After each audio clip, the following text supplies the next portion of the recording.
بسم الله الرحمن الرحيم.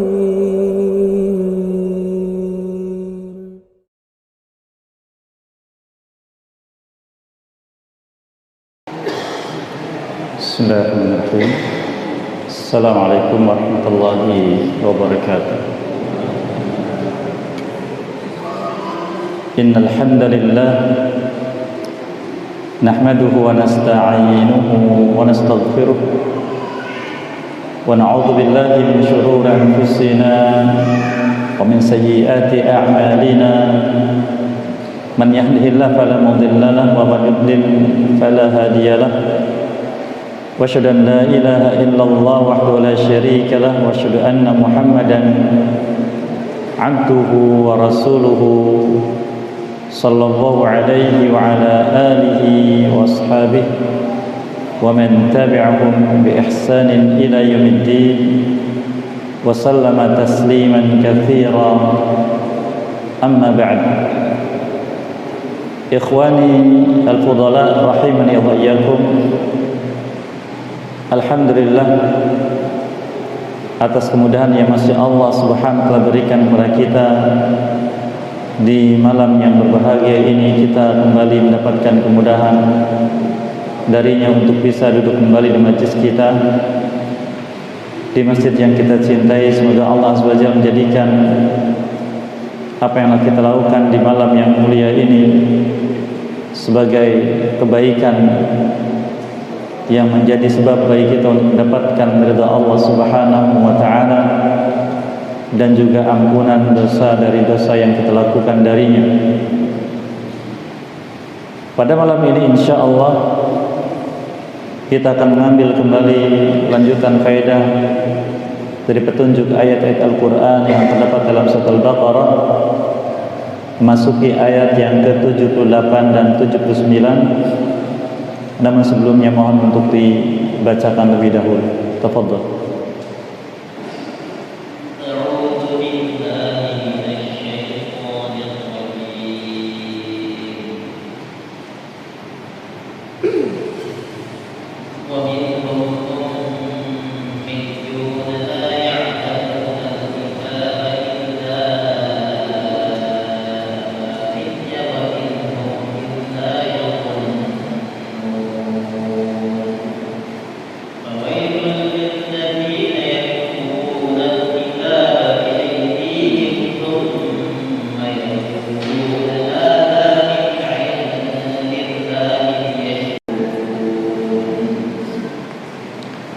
Barakallahu fiik. Allah menyebutkan a'udzubillahi minasyaitonir rajim. Wa minhum ummiyuna la ya'lamuna al-kitaba illa amaniya wa innahum illa yadhunnun. Dan di antara mereka ahli kitab ada golongan orang-orang yang ummi, yaitu tidak mengetahui isi kitab yang ada pada mereka, baik Taurat atau Injil, kecuali amani, angan-angan yang dilontarkan dengan mulut-mulut mereka. Wa inhum illa yadhunnun, dan tidaklah mereka berbicara seperti itu atau mengatakannya atau melakukannya melainkan karena prasangka saja. Fawailul lil ladzina yaktubuna al-kitaba bi aydihim thumma yaquluna hadza min 'indillah liyashtaru bihi thamanan qalila fawailul lahum mimma katabat aydihim wa wailul lahum mimma yaksibun. Adapun golongan yang kedua,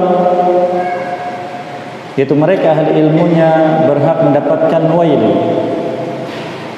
kehancuran, kecelakaan, kebinasaan,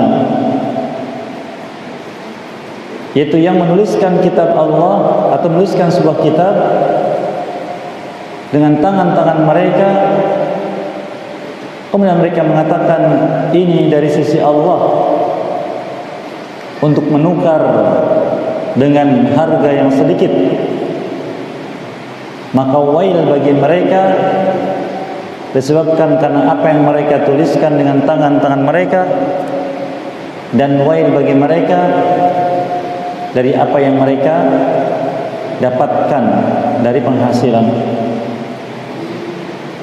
Dua ayat yang mulia ini Allah Subhanahu wa taala menyebutkan tentang dua jenis manusia dari ahli kitab, di mana sebelumnya Allah taala menjelaskan tentang sulitnya mereka untuk beriman karena apa yang mereka perbuat berupa tahrif, sebagaimana yang Allah firmankan di ayat sebelumnya, ayat 75. Allah berfirman kepada para sahabatnya, yaitu para sahabat Nabi SAW, afatatma'una ayyu'minu lakum wa qad kana fariqun minhum yasma'una kalam Allah thumma yuharrifunahu min ba'di ma aqaluhu wa hum ya'lamun. Apakah kalian bersemangat agar mereka beriman kepada kalian, percaya kepada kalian dengan apa yang kalian sampaikan pada mereka, padahal sekelompok dari mereka telah mendengar kalam Allah sebelum itu, kemudian yang lain. Allah katakan wa minhum ummiyun, dan di antara mereka adalah ummiyun. Ummiyun mencakup seluruh jenis manusia ummi, dan Allah khususkan di sini di antara mereka. Siapakah ummi? Ummi adalah suatu kaum yang mereka tidak mengerti baca tulis, tidak mengerti berhitung, sehingga bicara hanya dengan mengandalkan prasangka. Dan Allah mensifati bangsa Arab secara khusus dengan ummi, dan mensifati Nabi SAW dengan ummi karena termasuk bangsa Arab.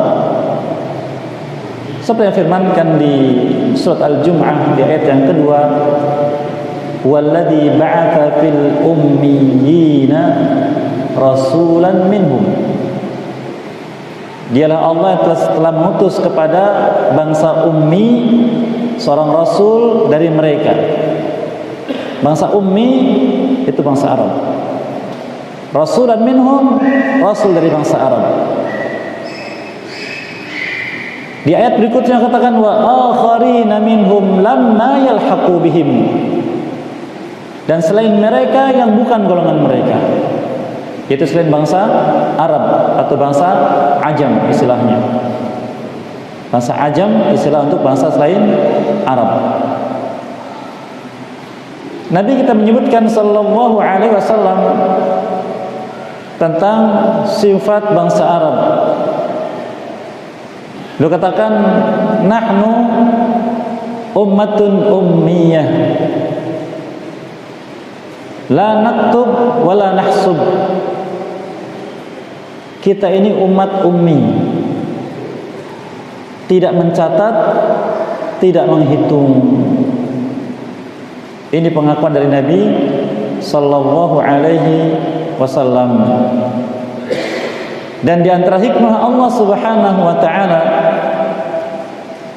memilih Nabi SAW dari bangsa ummi yang dikenal oleh manusia zaman itu, khususnya ahli kitab, bahwa bangsa Arab mayoritas bangsa ummi. Adapun yang memahami tentang baca, tulis dan menghitung hanya bisa dihitung, maka mereka sudah paham. Orang ummi itu ketika bicara sesuai dengan instingnya, prasangkanya, perasaannya.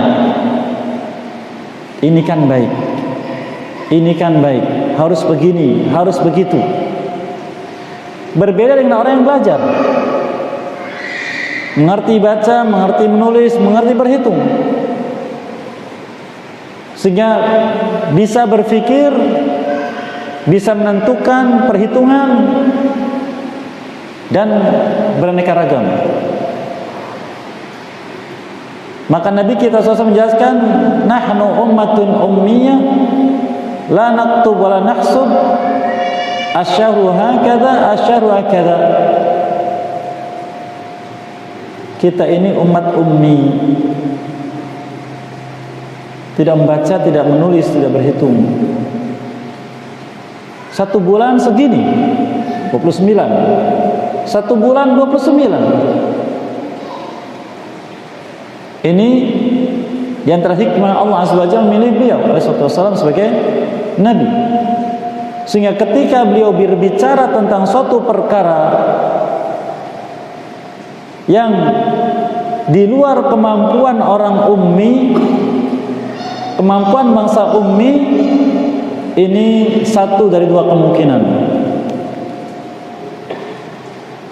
Yang pertama, amani, angan-angan, hayalan yang merupakan prasangka. Yang kedua, wahyu. Maka orang-orang yang semisal yaitu ummi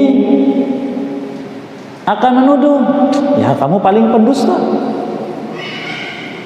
atau kamu gila, atau kamu menghayal. Maka tidak aneh Nabi kita SAW juluki dengan tukang sihir, juluki dengan gila dan sebagainya. Tapi untuk dusta tidak. Ini yang kemudian menjadi dasar bagi manusia-manusia yang berakal mempercayai apa yang beliau sampaikan. Karena sifat ummi secara umum begitu, berbicara tanpa difikir, sekenanya, saya maunya apa. Dan itu bisa kita jumpai sekarang ya, orang yang tidak berpendidikan bicara sesukanya, saya maunya bicara apa ya begitu, tanpa malu, tanpa batas. Berbeda dengan orang yang berpendidikan, ucapannya dipikir dulu, bagaimana teorinya, bagaimana dasarnya, bagaimana akibatnya, difikirkan. Kalau ummi tidak. Oleh karena bangsa Arab sendiri menuduh Nabi SAW tukang sihir, menuduh orang gila dan semisalnya, tapi dusta tidak. Karena Allah Azza wa Jalla telah menyiapkan setiap nabi dan rasul yang akan diutus dari sejak kecilnya. Dan sifat yang melekat dengannya adalah as-sidqu. Seperti yang Allah firmankan di surat Az-Zumar di ayat yang ke-33, walladzi jaa'a bis-sidqi wa saddaqa bihi ulaika humul muttaqun. Orang yang datang dengan as-sidqu, Al-Quran as-sidqu, wa saddaqa bihi, dan beriman dengannya. Yang pertama adalah beliau SAW. Itulah orang yang bertakwa. Oleh karena wasiat Nabi kita SAW mereka semua, alaikum bis-sidqi, kalian wajib punya sifat jujur. Karena jujur awal dari kebaikan. Lu katakan fa innas sidqa yahdi ilal bir. Karena kejujuran mengantarkan pada kebaikan-kebaikan. Oleh karena ketika orang-orang Yahudi dan Nasrani mendapati Nabi SAW sudah mengiklankan diri bahwa beliau adalah Nabi dan Rasul, maka mereka mengetahui itu.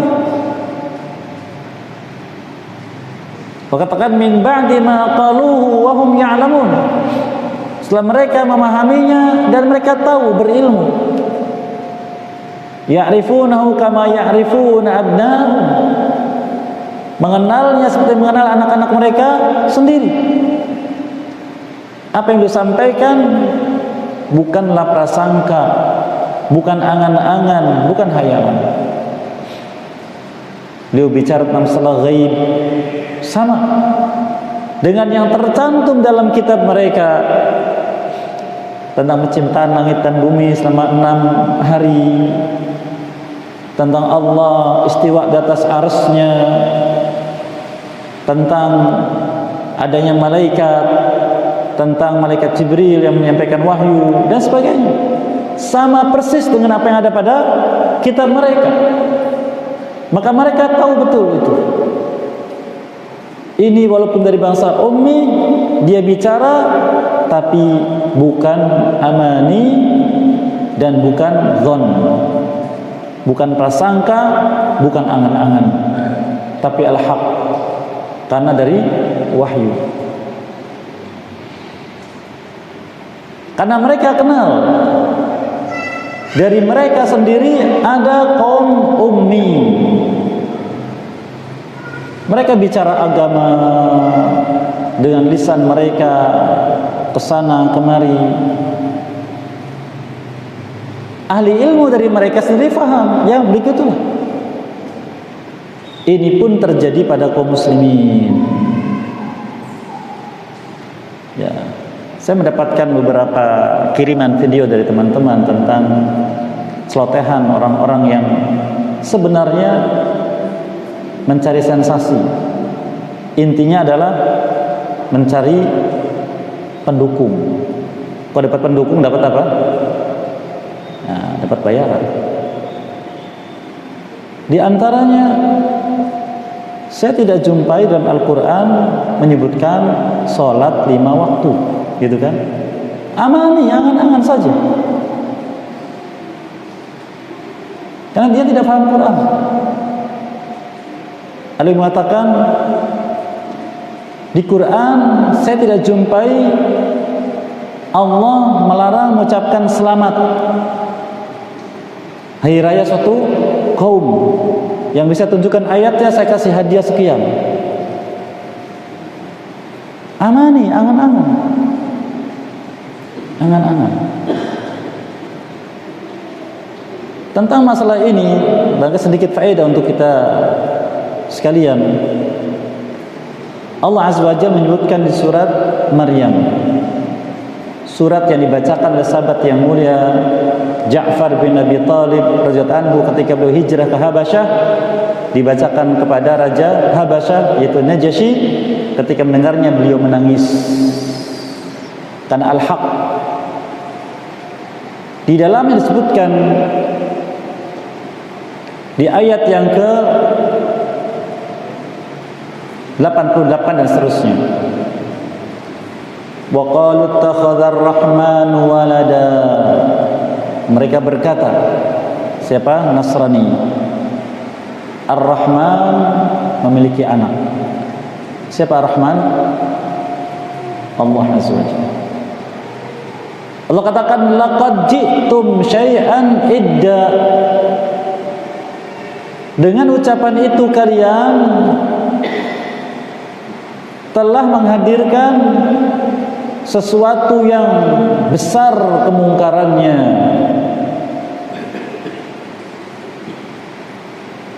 Takadu samawati yatafattarna minhu wa tanshaqqul ardu wa takhirrul jibalu hadda.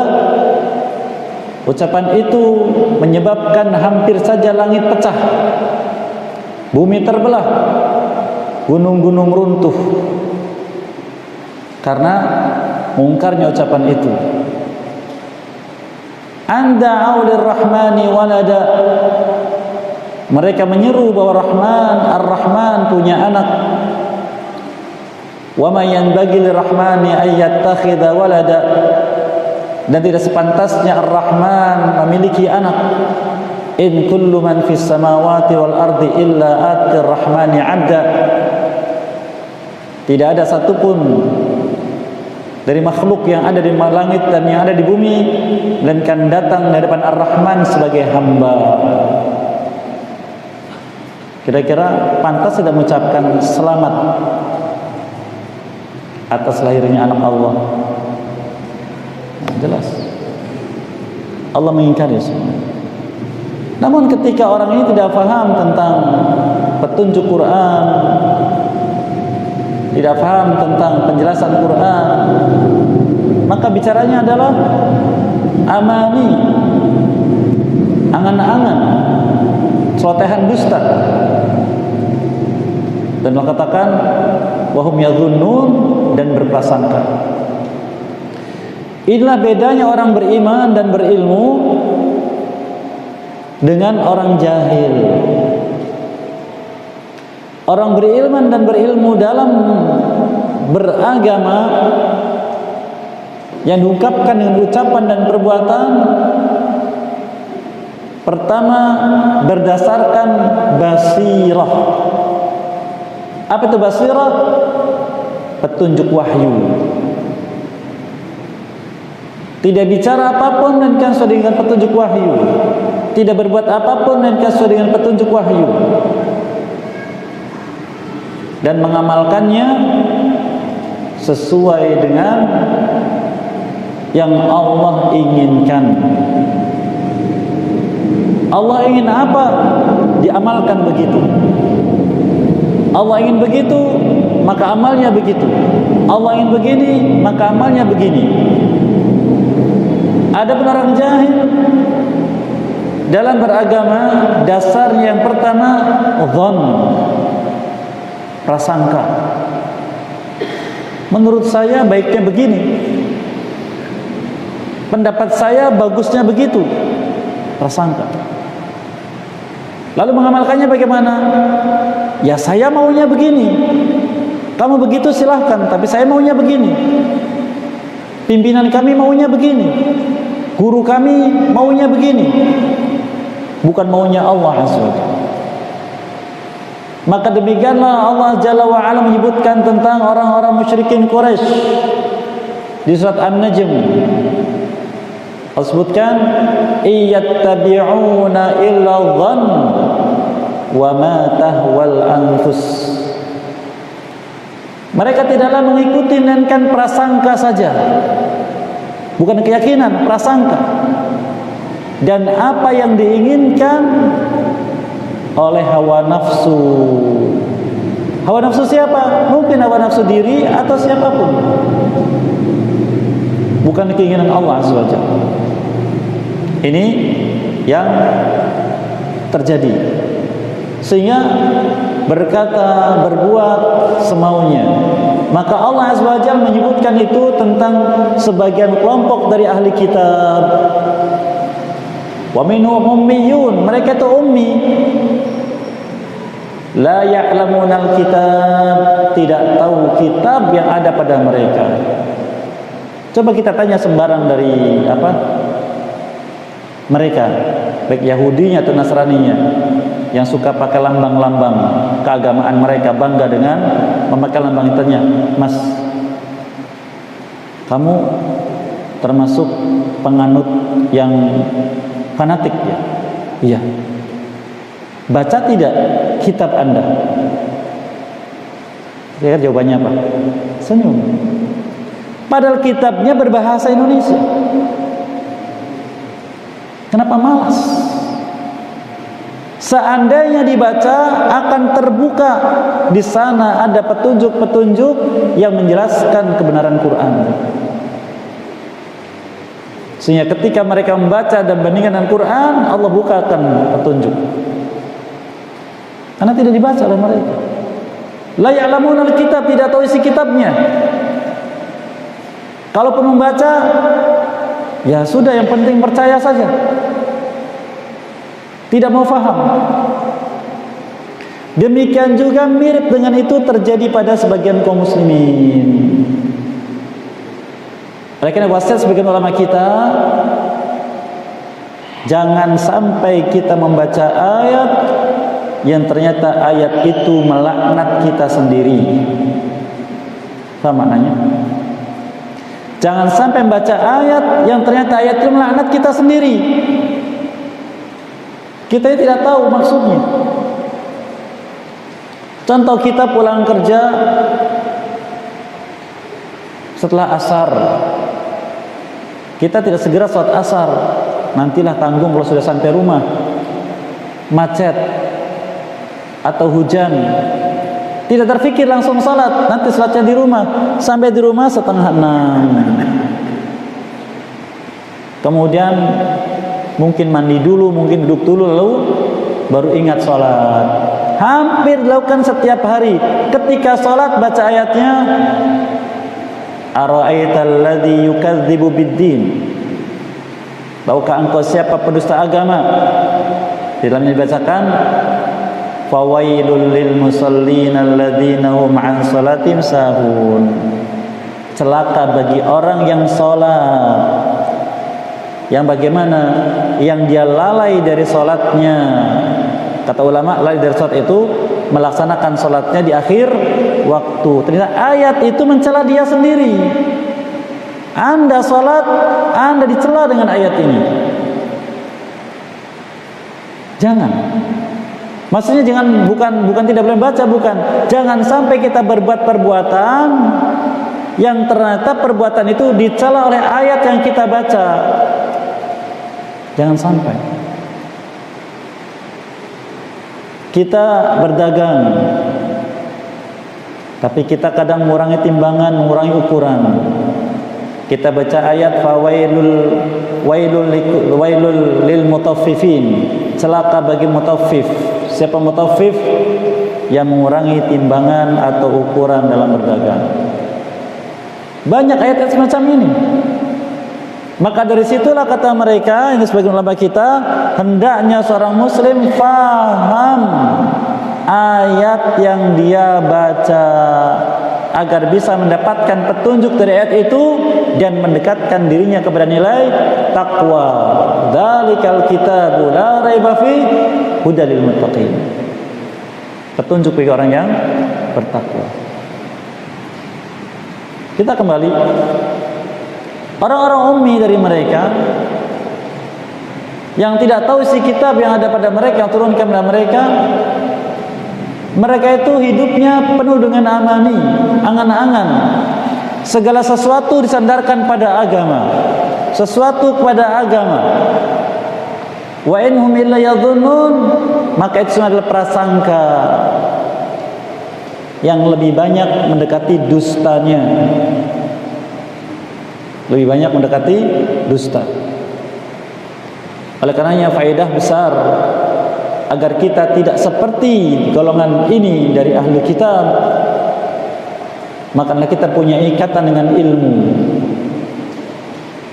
Karena umat Islam umat ilmiah yang terikat dengan ilmu. Yang kedua, terikat dengan ahli ilmu. Karena Allah berfirman, fas'alu ahla dzikri in kuntum la ta'lamun. Bertanyalah kalian pada ahli ilmu jika kalian tidak mengetahui, dan kita banyak tidak tahu tentang agama kita.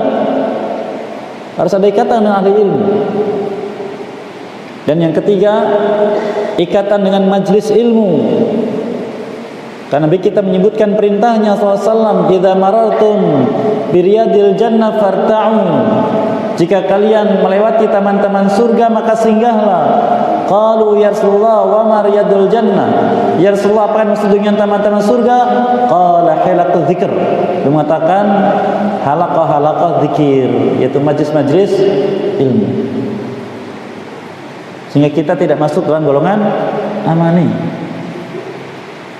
Kita akan, kalau bicara agama, hati-hati. Ya, bicara agama hati-hati. Di mana zaman ini tidak sedikit orang yang berani bicara agama, padahal mereka belum memahaminya.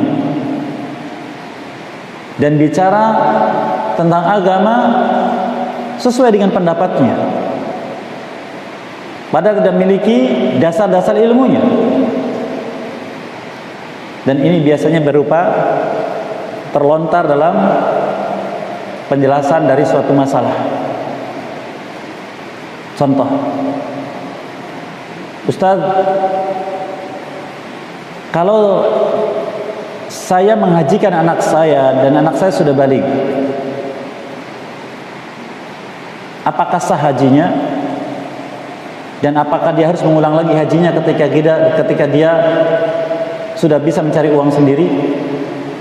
Jawabnya, sah hajinya, tapi dia harus mengulang hajinya dengan uangnya sendiri. Pernah dengar jawaban seperti itu? La haula wala quwwata illa billah. Haji itu uang dari manapun, selama uang itu halal baginya, mau diberi orang tua, mau hadiah dari negara, mau dari siapapun, dan dia sudah mencapai syarat wajib dan melaksanakannya, maka dia sudah memenuhi kewajibannya.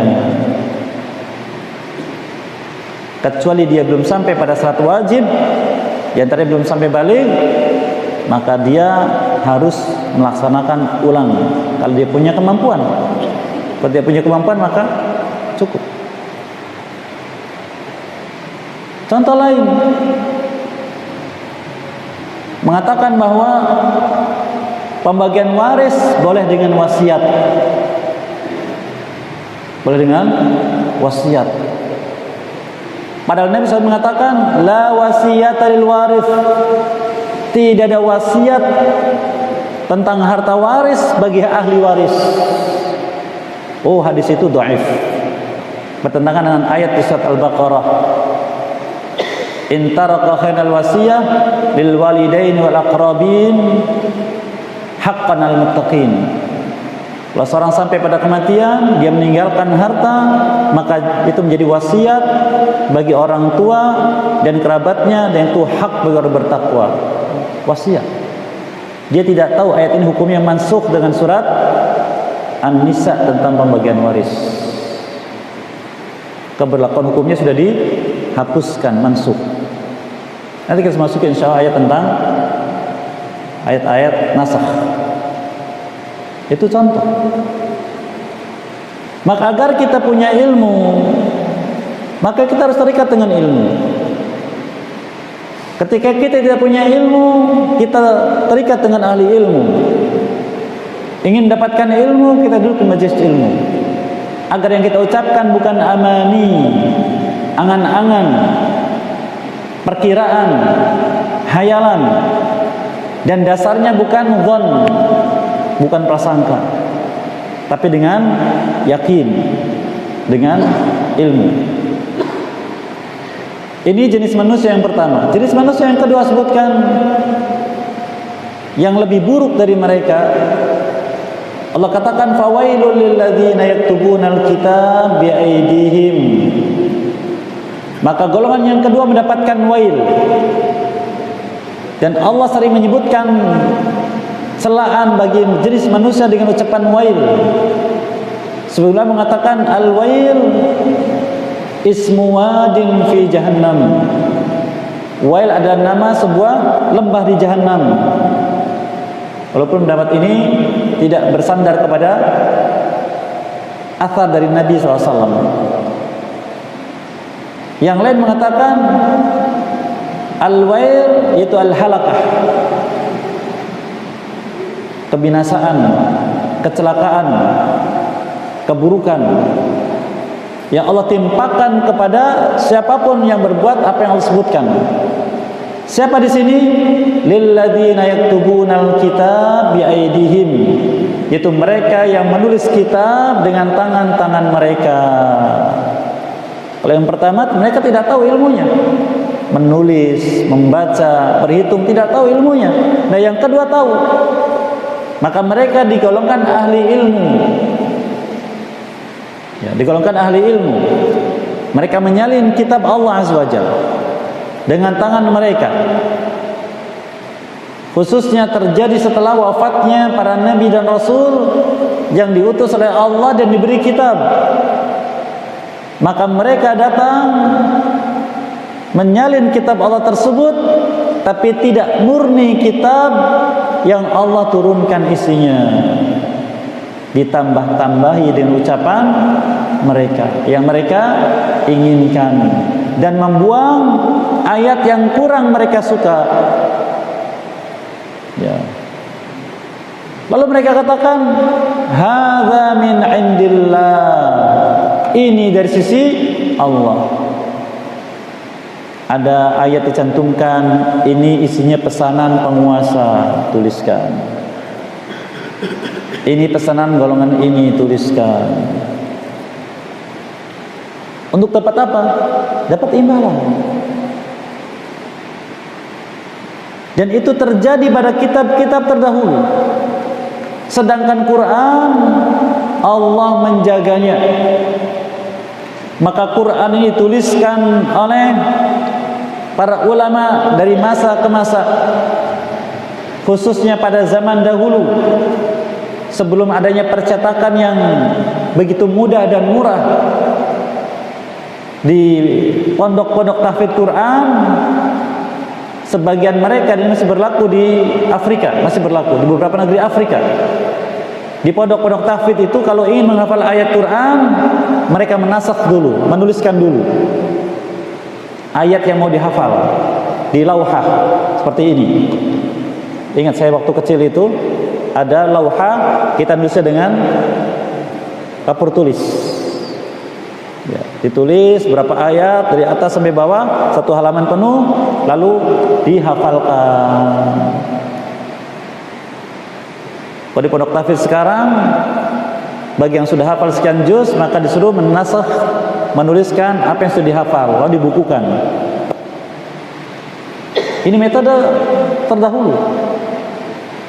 Dan tidak ada terjadi dari mereka muncul penyimpangan ayat, penulisan ayat. Oleh karena metode penulisan ayat Quran ditetapkan, sehingga tidak boleh menuliskan asal menuliskan. Ya. Sehingga ada dua metode, ada metode imla dengan metode nasakh mushaf Utsmani. Imla itu dengan tulisan biasa. Kalau nasakh rasm Utsmani, maka sesuai dengan riwayat. Contohnya lafaz as-shalah, setelah lam itu huruf apa? Kalau di Quran kita ingat tidak? Atau az-zakah, setelah kaf huruf apa? Huruf waw. Huruf waw. Ustaz, kok bacanya shalah? Harusnya kan alif tapi waw. Riwayatnya begitu. Tapi kalau imla tidak melihat pada rasm, maka tulisnya dengan alif. As-shalah dengan alif, az-zakah dengan alif. Itu dipelajari, sehingga tidak sembarangan menuliskan ayat Quran, tidak sembarangan menghafalkan ayat Quran, dan semisalnya. Dijaga betul oleh Allah Azza wa Jalla dengan disiapkan generasi-generasi penjaga Quran. Allah firmankan, inna nahnu nazzalna dzikra wa inna lahu lahafizun. Sesungguhnya kami telah menurunkan al-dzikra, yaitu Al-Quran, dan kami juga yang akan menjaganya. Namun kitab sebelumnya tidak. Sehingga kata para ulama, yang pantas disebut kitab suci hanya Quran, karena penulisannya masih asli, pelafazannya masih asli, sebagaimana ketika disampaikan oleh Nabi sallallahu alaihi wasallam. Adapun sebelumnya yang masih ada sekarang tidak lagi pantas dikatakan kitab suci. Kenapa? Bahasanya sudah berubah dari bahasa asli ketika turun dari Allah Azza wa Jalla. Yang kedua, sudah bercampur dengan ucapan manusia.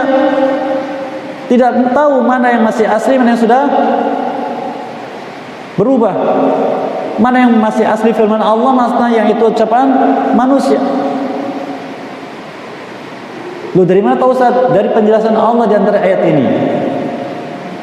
Mereka menuliskan kitab Allah dengan tangan mereka, ditambah-tambahi, lalu mengatakan hadza min indillah, ini dari sisi Allah. Untuk apa itu? Liyashtaru bihi thamanan qalila, untuk menukar dengan harga yang sedikit, mendapatkan imbalan. Apakah di kaum muslimin tidak terjadi seperti itu? Terjadi, tapi dari sisi yang lain. Dari sisi apa itu? Sisi fatwa. Terjadinya pada kaum muslimin dari sisi fatwa. Maka apabila kita ingin mengetahui fatwa, lihatlah siapa yang berfatwa. Apabila yang berfatwa itu orang alim yang dia jujur, dia amanah, dia bertanggung jawab, dia dikenal berilmu, dan dia orang yang wara', takut terhadap perkara yang haram dan tidak mementingkan dunia, maka kita yakin fatwanya sesuai dengan dasar ilmu. Tapi kalau kita lihat orang tersebut kejujurannya dipertanyakan, termasuk juga amanahnya, termasuk tanggung jawabnya dan sebagainya, maka fatwanya tanda tanya besar. Sehingga jangan aneh kalau sekarang semakin berkembangnya zaman, semakin bermunculan fatwa-fatwa yang bagaimana? Yang aneh-aneh. Seperti itu. Kemudian kita lanjutkan faedahnya. Allah mengulang, fawailul lahum, maka wail bagi mereka. Tidaklah Allah Azza wa Jalla mengulang celaan, melainkan buruknya perbuatan tersebut. Karena buruknya perbuatan tersebut, manakah sisi buruknya? Yang kita harus menghindari perbuatan tersebut karena mereka dicela oleh Allah Azza wa Jalla. Yang pertama Allah katakan, mimma katabat aydihim, dari apa yang mereka tulis dengan tangan-tangan mereka. Maka ini peringatan faedahnya, peringatan bagi siapapun yang suka menulis apapun terkait dengan agama ini, maka tulislah sesuai dengan dasar ilmu yang benar. Jangan dengan hawa nafsu. Karena sekarang ini bermunculan banyak penulis, baik itu penulis berupa blog, berupa website, berupa nasihat di media sosial, banyak sekali. Kadang pernah kita tanyakan orang yang menuliskan sesuatu, Anda tuliskan begini-begini, Anda paham tidak maksudnya? Entah. Dia sendiri tidak paham apa yang dia tuliskan. Sekedar semangat menuliskan, berikan nasihat. Padahal ilmu itu untuk diri sendiri dulu, nasihat untuk diri sendiri dulu, baru orang lain. Jangan sampai kita mendapatkan wail dengan sebab itu. Yang kedua, Allah firmankan, wa wailul lahum mimma yaksibun, dan wail bagi mereka apa yang mereka usahakan sebagai jalan mata pencaharian. Oleh karena para ulama berwasiat, jangan jadikan ilmu sebagai jalan untuk mencari penghidupan. Kesana kemari sekedar untuk mendapatkan bayaran untuk bisa menikmati kehidupan duniawi. Jangan. Oleh karena Imam Ibnu Katsir memberikan dalam tafsirnya secara rinci tentang mengambil bayaran bagi yang mengajarkan ilmu. Singkatnya, apabila ilmu tersebut yang diajarkan hukumnya adalah fardu ain, maka pengajarnya tidak boleh mengambil bayaran. Karena kalau dia tidak mengajar, berdosa. Apalagi menetapkan tarifnya, kecuali sekedar dia untuk menutupi apa yang habis waktunya. untuk mengajarkan itu sehingga dia tidak punya waktu untuk mencari nafkah untuk memenuhi kebutuhan keluarganya. Adapun apabila ilmu yang diajarkan bukan ilmu fardu ain, selain itu maka silahkan diberi kebebasan. Tapi jangan sampai menghinakan diri di hadapan manusia dengan sebab itu. Karena akan timbul dari manusia, dia pandai bicara begitu karena begini-begini. Dia mau begini karena ada begini-begini. Seperti itu. Kenapa dia mau datang hujan-hujan deras begini? Ngajar di sini. Ya kan ada tuh. Coba tidak dikasih, mau tidak? Nah, jangan sampai seperti itu. Oleh karena masing-masing kita datang yang majelis ilmu, hendaknya membersihkan jiwa kita, membersihkan niat kita untuk apa kita datang di majelis ilmu. Murni karena lillahi ta'ala. Ada apa yang kita dapat, maka kalau dari Allah Azza wa Jalla, harapannya tetap kepada Allah Azza wa Jalla. Jangan sampai kita datang ke sini, enaklah pengajian di Masjid Asy-Syafi'i, ada syahinya, ada gohwanya, dan semisalnya. Jangan. Dunia itu jangan menjadi sesuatu yang dibandingkan dengan agama Allah Subhanahu wa taala. Semoga Allah SWT menjauhkan kita dari penyimpangan dan menjauhkan kita dari laknatnya dan merahmati kita sekalian dan mudahkan kita meniti jalan menuju keridhaannya. Dan semoga Allah SWT menjadikan apa yang kita lakukan dengan iman dan amal saleh di dunia ini menjadi sebab agar dosa kita diampuni, kesalahan kita dimaafkan, dan kita berjumpa dengannya dalam keadaan dia ridho kepada kita sekalian. Wallahu waliyyu dzalikal qadri alaih.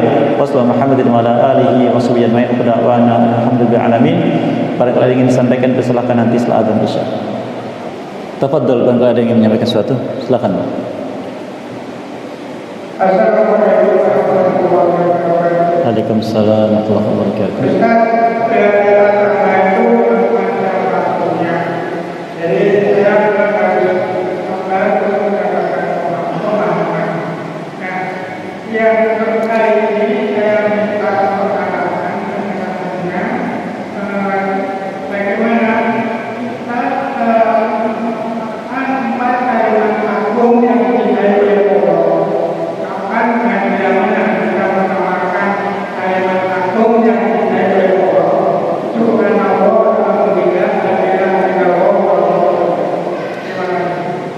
Baik, barakallahu fikum. Bismillah, alhamdulillah, wassalatu wassalamu ala rasulillah wa ala alihi wa ashabihi wa man tabi'a bihudah ila yaumil qiyamah.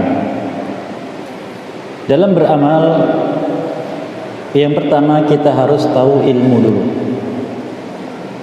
Apapun amalnya, termasuk keyakinan di dalamnya, harus tahu ilmu dulu.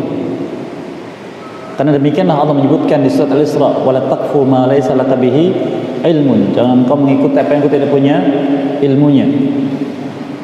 Allah juga firmankan di surat Yusuf alaihissalam, qul hadhi sabili ad'u ila Allah ala basiratin. Katakan, wahai Muhammad SAW dan manusia, inilah jalanku mengajak manusia untuk ibadah kepada Allah di atas basirah, di atas ilmu. Aku harus tahu ilmunya tentang ucapan-ucapan ini utama, tentang ucapan-ucapan ini utama dan punya kemuliaan atau punya keutamaan. Yang kedua, ketika beramal harus mengetahui petunjuk Nabi SAW dalam mengamalkannya. Setelah kita tahu bahwa ucapan tadi subhanallah walhamdulillah wala ilaha illallah Allahu akbar, zikir-zikir yang punya keutamaan, kapan zikir itu menjadi ucapan yang punya keutamaan dan kapan kita mengucapkannya dan bagaimana? Maka kembali kepada Nabi sallallahu alaihi wasallam. Karena Allah menyebutkan surat An-Nisa, wa may yuti'ir rasul faqad ata'a Allah. Barang siapa taat kepada Rasul, telah taat kepada Allah. Allah mengakui ketaatan seorang kepadanya bila taat kepada Rasul. dan taat pada Rasul mengikutinya. Allah juga berfirman di surat Al-Hasyr, "Wa ma atakumur rasul fakhudhuh." Dan apa yang Rasul ini menyampaikan sesuatu, maka ambil, laksanakan. Allah juga berfirman di surat Al-Ahzab, "Laqad kana lakum fi Rasulillah uswatun hasanah." Sesungguhnya telah ada untuk kalian semua teladan yang baik pada diri Rasulullah SAW. Maknanya kata sebagian ulama, yaitu bahwasanya teladanilah beliau dalam ibadah, dalam beramal. Dan Allah mencela siapapun yang menyimpang, menyelisihi perintah beliau. Allah firmankan di surat An-Nur, "Falyahdharil ladzina yukhalifuna an amri an tusibahum fitnah aw yusibahum 'adzabun alim." Maka waspada, siap siaga siapapun yang berani menyelisihi perintah Rasulnya SAW, akan timpa fitnah atau timpa azab yang pedih. Maka beliau bersabda, "Man 'amila 'amalan laisa 'alaihi amruna fa huwa raddun." Barang siapa beramal dengan amal apapun yang tidak ada perintah kami tentang amalan tersebut, maka amalan itu tertolak. Maka kapan kita mengamalkan kalimat-kalimat tadi? Nabi kita mengajarkan sallallahu alaihi wasallam setelah salat. Setelah salat membaca tasbih 33 kali, tahmid 33 kali, takbir 33 kali, dan tahlil 1 kali. Kapan lagi? Sebelum tidur. Tasbih 33 kali, tahmid 33 kali, dan takbir 33 kali. Ini yang terkait dengan zikir-zikir tersebut. Adapun selainnya maka secara lepas. Ada yang tasbih saja sebanyak 100 kali di pagi hari atau petang hari. Ada yang disebutkan subhanallah bihamdi, subhanallah azim, dan semisalnya. Maka itu semua harus kembali kepada petunjuk. Ya. Tapi saya maunya ini sekian kali, itu sekian kali. Kata guru saya segini. Tidak. Oleh karena kita ingatkan tadi bahwa dalam beragama itu kita harus berpijak di atas wahyu dan beramal sesuai dengan apa yang Allah inginkan, bukan saya maunya apa, kata fulan begini dan begini. Tidak. Di antara yang banyak terjadi di masyarakat adalah tentang zikir. Contohnya zikir dengan Asmaul Husna. Sepekan sekali, sekian kali, atau satu nama Allah disebutkan sekian kali. Nanti kutamanya demikian. Contohnya Al-Fattah, ya Fattah, ya Fattah, ya Razzaq, ya Razzaq, ya Razzaq. Maka pasti akan mendapatkan rizki atau dibukakan apapun yang diinginkan. Dari mana? Sedangkan keutamaan Asmaul Husna, Nabi kita menyebutkan 1. Inna lillahi tis'atan wa tis'ina isman man ahsaha dakhala jannah. Atau kama qala sallallahu. Allah punya nama 99. Barang siapa yang ahsaha, Imam Nawawi mengatakan ahsaha rahimahullah taala adalah hafal disertai dengan iman, maka pasti dia masuk surga. Cukup hafal dan beriman. Tidak jadikan zikir kapan, berapa kali, tidak ada. Ini contoh. Jadi kembali kepada dalil. Wallahu a'lam. Cukup?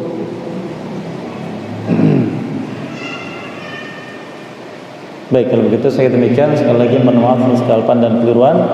Semoga Allah maafkan kita semua dan mengampuni dosa sekalian, dan apa yang semua diberkahi dan berkah bisa mengamalkannya. Wassalamualaikum Muhammadin wa ala alihi wa sahbihi ajma'in wa da'wana alhamdulillahi alamin. Subhanakallahumma bihamdik asyhadu an la ilaha illa anta astaghfiruka wa atubu ilaik. Assalamualaikum warahmatullahi wabarakatuh.